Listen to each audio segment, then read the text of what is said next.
Hi there. So, in line with last video where we did a historical analysis of how Japan descended into fascism leading up to World War II, today we're going to be looking at how the Nazis and Nazi Germany were not fucking socialist and were overall nothing more than agents of capital. I know a few years ago I made a video like this. It was a response to some guy who, just made a shitty video, but this one is going to be a lot more in-depth than that one. Nazism and the Nazi regime has received extensive coverage throughout history, academia, popular media, and works of fiction, among just the numerous other outlets that have touched upon Nazi Germany in one form or another. In the decades of released information and studies conducted regarding Hitler, the Nazi Party, and other similar aspects of German and World War II history, it's no shock that misinformation would at some point slip into the realm of Nazi and German studies. One of the most prominent misunderstandings regarding both academic and public understanding of the Hitlerite regime concerns the actual political and economic foundations of Nazi Germany. It's common that much of conservative media and academia, along with certain cases of liberal outlets, that the Nazis have been described as a socialist institution in both theory and practice, effectively attempting to put the Nazi regime and typically the Soviet Union on the same figurative playing field.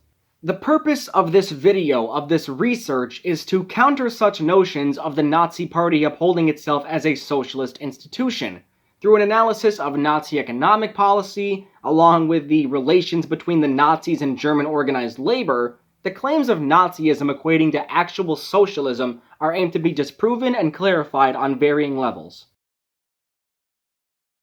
Despite the full name of the party being the National Socialist German Workers' Party, the NSDAP, in practice, more often than not, displayed an application of policies antithetical to even some of the most basic tenets of building socialism.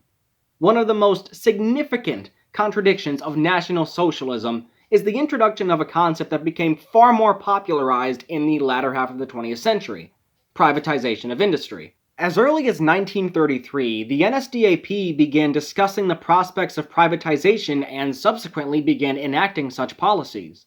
Though Germany, in the midst of the Great Depression, did carry out campaigns of nationalization of industries such as public transportation in order to combat the hyperinflation, among other reasons, nationalization in Germany had been quickly reversed as the Nazis garnered more and more political influence.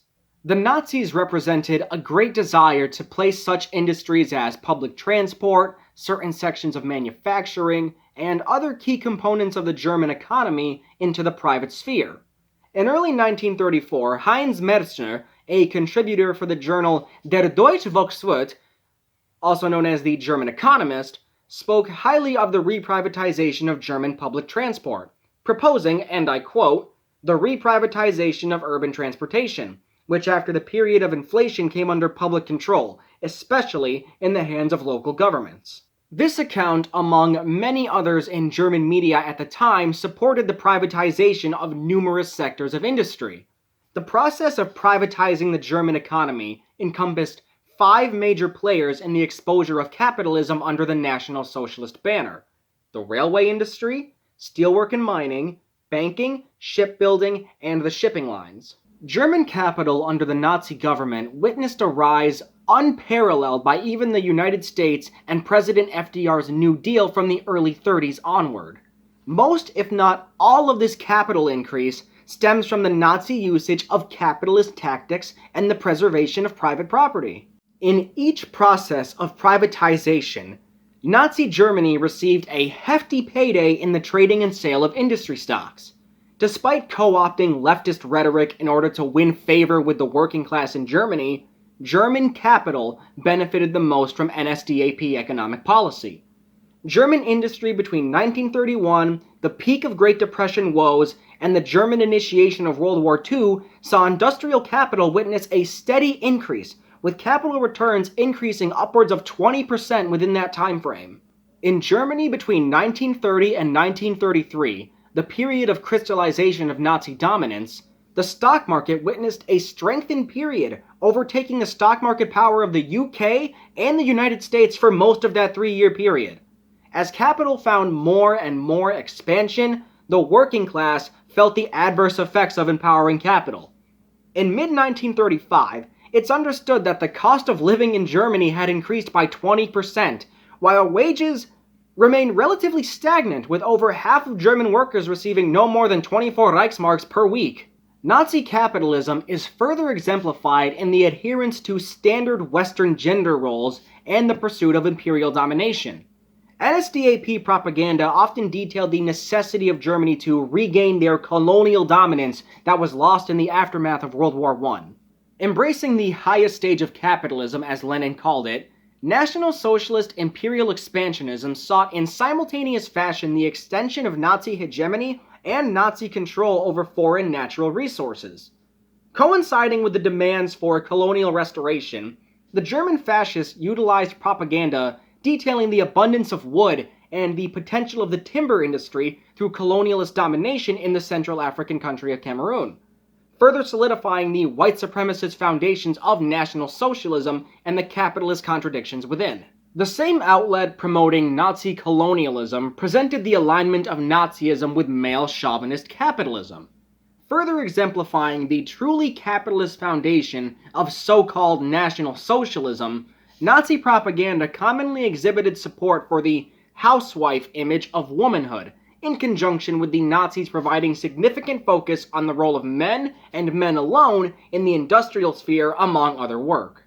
This fucking propaganda contradicted itself with the Nazi application of gender roles. The NSDAP held primary focus on how the household labor of women ultimately benefits the people's wealth, all the while, at least subconsciously, acknowledging that this labor ultimately provides little to no benefit for the women that carry out such necessary tasks. To quote, Germany has 17,952,000 households and 17,654,000 housewives. They work from early to late on their household chores. The value of their work is not calculated in money. If one did so, assuming a 10-hour day at 60 pfennig per hour, the total value of their labor would be 35 billion marks. In line with the efforts of privatization and the expansion of capital, Nazi Germany received a great deal of interest and support from numerous Western companies, especially from firms in the United States.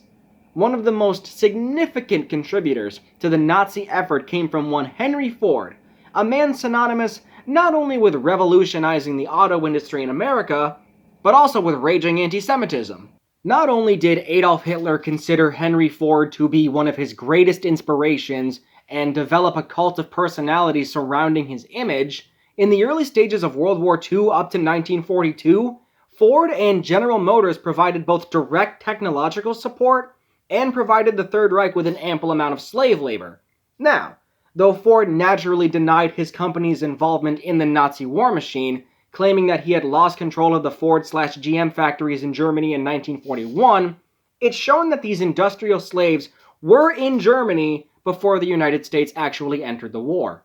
To expand upon this, it's revealed that prior to the US actually entering the war in Germany, Henry Ford not only had received the highest honor of the Nazi government that a non-German could receive, the Ford Company ultimately imploded claims of neutrality before America's entrance as well. Displaying his Nazi favoritism, Ford continued their industrial support to the Nazi war effort while avoiding pressure to instead provide support for the British armed forces. Henry Ford's automotive empire had not been the only American company to provide support for the Nazi government on one level or another. Though the technological and automotive support from the Ford Company greatly bolstered the imperialist war machine of the Nazi regime, the cars and planes, among other automated vehicles, cannot function without one essential substance: oil. Oil shooting from German soil remained lacking as the Nazis rose to power, and thus Hitler and the Nazis remained dependent on oil from outside sources. Of these outside sources, the Rockefeller-founded Standard Oil served as one of the main sources of motor oil for the Nazi military. Now, at this point, Standard Oil had been broken up into smaller, interconnected companies through the antitrust laws, many of which went on to become oil industry giants such as ExxonMobil and Chevron.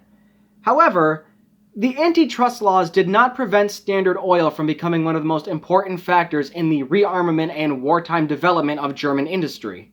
Of the many investors and shareholders in Standard Oil, the German chemical giant IG Farben served as the second largest. Standard Oil would continue to maneuver so as to continue their business relationship with the Nazi regime as the US engaged in warfare with the German and Japanese fascists. Antithetical to the pro-worker, pro-union foundations of socialism, the so-called National Socialists commonly exhibited a hostility towards the German working class and organized labor. That is, those within these institutions that chose not to conform to the expanding Nazi control of Germany's labor force. Prior to what was essentially a coup d'etat as carried out by the NSDAP, the laboring masses in Germany, at least compared to much of the US in the 1920s, enjoyed a rather stable union membership among other forms of organized labor in a capitalist country. The German labor movement did, however, endure setbacks as a result of the Great Depression, with union membership facing a drastic cut in their numbers. As stated by Norman Thomas, quote, "The unions had fallen in membership. The free unions, owing mostly to unemployment, had dropped from around 5.5 million to about 4 million members." End quote. Any gains made by trade unions and legitimate workers' parties witnessed an extreme reversal upon the Nazi seizure of political power. The Nazis, at least in their initial stages, ultimately didn't seek to undermine the existing labor unions. Hitler, however, is shown to have never given much credence to the significance of the existing labor unions and other working-class movements in Germany. Though the NSDAP claimed in rhetoric a recognition of socialism, the National Socialists, more often than not, displayed on one level or another a hostility towards sections of the working class and labor unions, particularly from the mouth of Hitler. As Norman Thomas also said, quote, "Hitler, unlike Mussolini, was never a socialist and never pretended to care for the socialist, still less the labor part of the party name. In Mein Kampf, for instance, there was a rather turgid discussion of trade unions in which he reveals that he distrusts them, though he may accept them as a temporary necessity. He never played up the National Socialist labor organizations or cells, as did many of his brown-shirt subordinates." End quote. In the aftermath of the Reichstag fire, Hitler and the NSDAP established a general election in order to further solidify the Nazi hegemony over German politics, economics, and social life. In the initial stages of this crystallization of power, the Nazis didn't explicitly target trade unions and labor organizations, though it cannot be said that labor went untouched in these early stages. While Hitler did avoid taking direct legal actions against labor, he would proceed to indefinitely nullify the German Constitution and its amendments guaranteeing civil liberties in general. Subsequently, after the nullification of these constitutional liberties, labor under the thumb of Nazism witnessed a complete destruction of independence, autonomy, and ideological differentiation. Planning for the complete dominance of labor unions further displays the contradictions of National Socialism and the capitalist foundations of this reactionary ideology. As early as 1933, just under 2 weeks before officially carrying out the seizure of organized labor, the Nazis had been thoroughly planning for the dissolution of labor organizations not affiliated with the NSDAP, as stated in the actual Nazi plans for this takeover.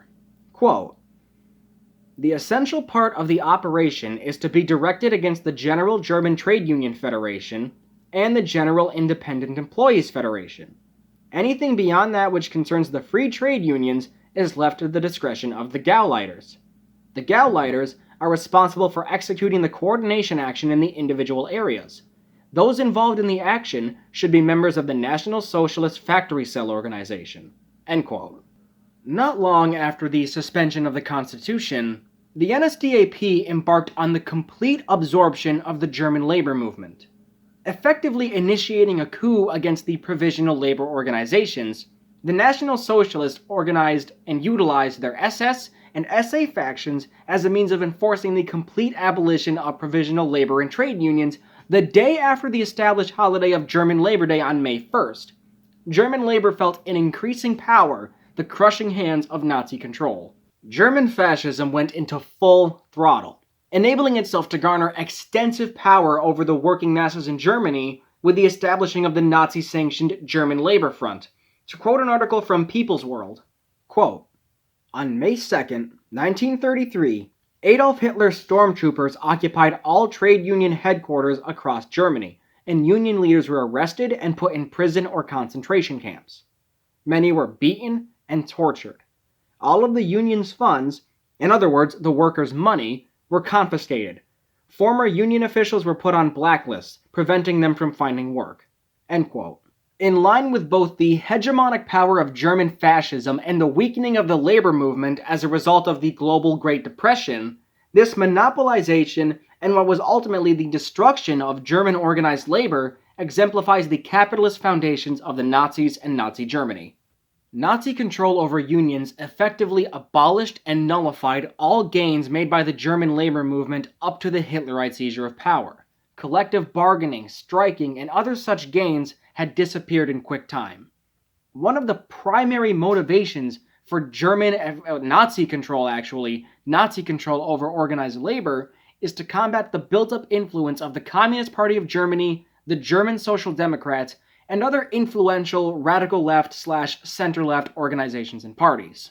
The establishing of the GLF ultimately depleted the financial security of both the general working class and the unions absorbed through the Nazi coup, as detailed by historian and political scientist Michael Parenti. Quote, "Union property and farm cooperatives were confiscated and handed over to rich private owners. Minimum wage laws, overtime pay, and factory safety regulations were abolished." End quote.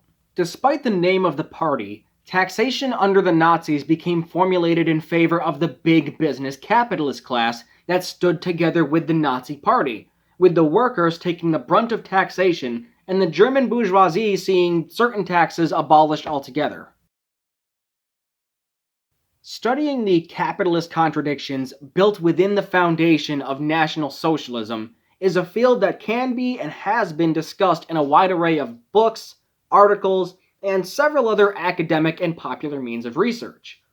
A number of these studies ultimately reach a conjoined conclusion that the name National Socialism is ultimately a misleading and contradictory ideal and name that serves only as socialism for those within the perceived Aryan race and ultimately the capitalist classes of Germany.